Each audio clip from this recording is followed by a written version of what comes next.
మా సేనన్న నేను జగన్మోహన్ రెడ్డిని ఎందుకు మనం ఈరోజు ముఖ్యమంత్రి చేసుకుని మన ఆడబిడ్డల పసుపు కుంకుమ స్కీములని వృద్ధులకు ఇచ్చేటువంటి పింఛన్లు రద్దు చేయించుకోవాలా, రైతన్నలకు ఇచ్చేటువంటి ఈ అన్ని రుణమాఫీ కానీ అన్నదాత సుఖీభవని మనం ఎందుకు రాకుండా చేసుకోవాలి.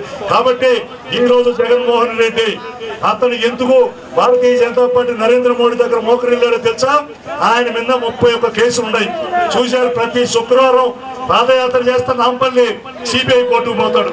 ఎందుకంటే సాయంత్రం చేతులు కట్టుకోవడాల ఆయన మనల్ని పరిపాలించేదానికి అర్హుడు అని అడుగుతున్నా. అర్హుడయ్యా? కాబట్టి మీరు ఆలోచించండి. మన ఆంధ్రాలో వెర్రి ఎండలప్పలు అనుకుంటున్నారు. ఇంత మోసం వాళ్ళ స్వార్థం కోసం ఈరోజు ఏపీఆర్ గారు, ఆంధ్ర ప్రభాకర్ గారు ఏ విధంగా వైఎస్ఆర్ కాంగ్రెస్ పోయారు. ఆయన వీళ్ళందరూ కూడా మనకు ఉద్ధరించడానికి పోయారా? ఈరోజు వైఎస్ఆర్ కాంగ్రెస్ శాసనసభ్యులు ఉన్నారు. ప్రజలు వాళ్ళని ఎందుకు గెలిపించుకున్నారు? మన వాడిని అధికార పార్టీ ఎవరు తప్పు చేస్తే అసెంబ్లీలో నిలేస్తే దాన్ని పంపిస్తే 3 సంవత్సరాల నుంచి అసెంబ్లీకి పోరు. జీతాలు మాత్రం నెలలో 2 లక్షలు తీసుకుంటారు. అది ప్రజెంట్ సొత్తు కదా.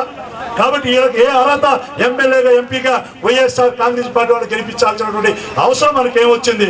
ఈయన ముఖ్యమంత్రి చేసుకోవడానికి అర్హత ఏమన్నా కావాలంటే జగన్మోహన్ రెడ్డికి ఒక జాంకాయో ఒక కూల్ డ్రింక్ ఇస్తాం.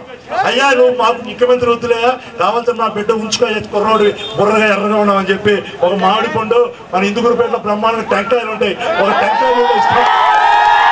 కాబట్టి మీరు ఆలోచించండి, ముఖ్యమంత్రి అంటే అది అంగట్లోనే వస్తువు కాదు. 5 కోట్ల ఆంధ్రుల యొక్క భవిష్యత్తు, మన రైతన్నల యొక్క భవిష్యత్తు, మన ఆడపడుతున్న పసుపు కుంకుమది, మన వృద్ధుల యొక్క పింఛను అని తెలియజేసుకుంటూ దివంగత మహానేత స్వర్గీయ ఎన్టీ రామారావు ఆయన తెలుగుదేశం పార్టీ పెట్టినప్పటి నుంచే మనందరూ కూడా రాజకీయంగా ఒక గుర్తింపు. ఈరోజు చంద్రబాబు నాయుడు గారు కూడా దీన్ని ప్రతిష్టాత్మకంగా తీసుకొని ఒక బీసీ సామాజిక వర్గానికి చెందిన నన్ను ఎంపీగా పెట్టారు. ఇక్కడ నుండి దళిత బిడ్డలు, ముస్లిం మైనారిటీలు, అదే విధంగా బీసీలు అందరూ కూడా నన్ను గెలిపిస్తే మీరందరూ గెలిచినట్టు లెక్క. బిఎంఆర్ అంటే నేను కాదు, మీరందరూ కూడా బిఎంఆర్లే. కాబట్టి మీ ఆశీర్వాదంతో సెలవు తీసుకుంటూ ఇప్పుడు నేను చెప్తాను సార్, ఇందుకూరుపేటలో దత్తనింది ఇందా చెప్పాడు, నేల ఈయిందా ఆకాశం చిల్లి పడ్డదా అన్నట్టు ఎన్టీ రామారావు డైలాగ్ అది. ఆ డైలాగ్ ఇప్పుడు చంద్రబాబు గారికి, మన గౌరవ ముఖ్యమంత్రి గారికి మీ అందరి తరఫున తెలియజే ఫోటోలు కూడా 2 తీసుకోండి, అవి కూడా చూపిస్తా.